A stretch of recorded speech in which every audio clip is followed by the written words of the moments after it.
Faites attention quand même parce que quand on fait un bassin de rétention dans une zone agricole, ça devient un peu une extension de l'urbanisation en fait. Hein.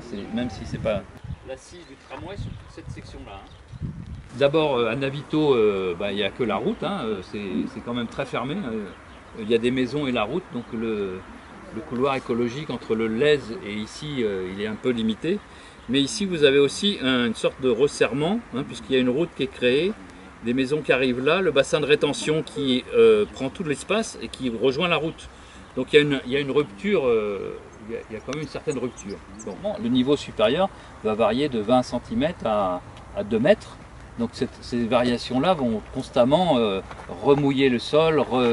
Et ils vont construire là-dessus. L'eau est à moins d'1 mètre du fond de cette parcelle supposée de bassin de rétention. Les décisions politiques se passent en connaissance de cause. Est-ce que c'est faisable ou pas faisable? Et si c'est pas faisable, c'est pas la peine de se lancer dans une aventure, ou en tout cas il faut reconfigurer les choses en fonction des arguments qui seraient apportés de cette nature.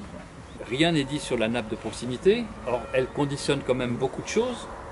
Dans la mesure où il y a de l'eau en dessous, est-ce qu'on ne pourrait pas installer une régie, il y en a une à Montsartou, hein, une régie agricole, municipale, voire une régie d'agglomération agricole pour mettre en place des expérimentations agrovivrières sur un site qui est si propice, hein, par exemple effectivement faire des micro-fermes en permaculture. Construire 640 logements, si c'est pour se retrouver 2 ans après avec des fissures, etc., c'est rentrer dans quelque chose, donc c'est dans l'intérêt général, là-dessus c'est pas politique. Donc, mais que l'ensemble du conseil municipal se rende le jour sur les lieux avec les scientifiques. Ça on peut peut-être proposer ça, parce qu'effectivement, de toute façon, quand on est sur les lieux, on se pose plein de questions supplémentaires, etc.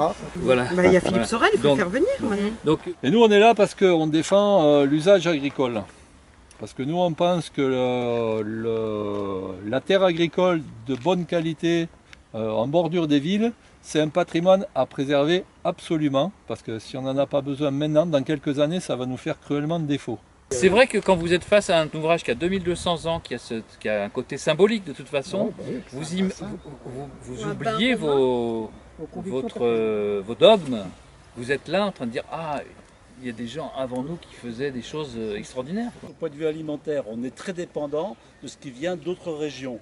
Et il y a, disons, trop de vignes dans la région, il n'y a pas assez de cultures maraîchères, pas assez de cultures vivrières, pas assez de petits élevages, de volailles, de production d'œufs. Donc, autour des grandes villes de la région, il y a absolument à défendre un certain nombre de bonnes terres agricoles qui pourraient servir, disons, d'espace de culture vivrière, potentiellement intéressante pour ce type de culture.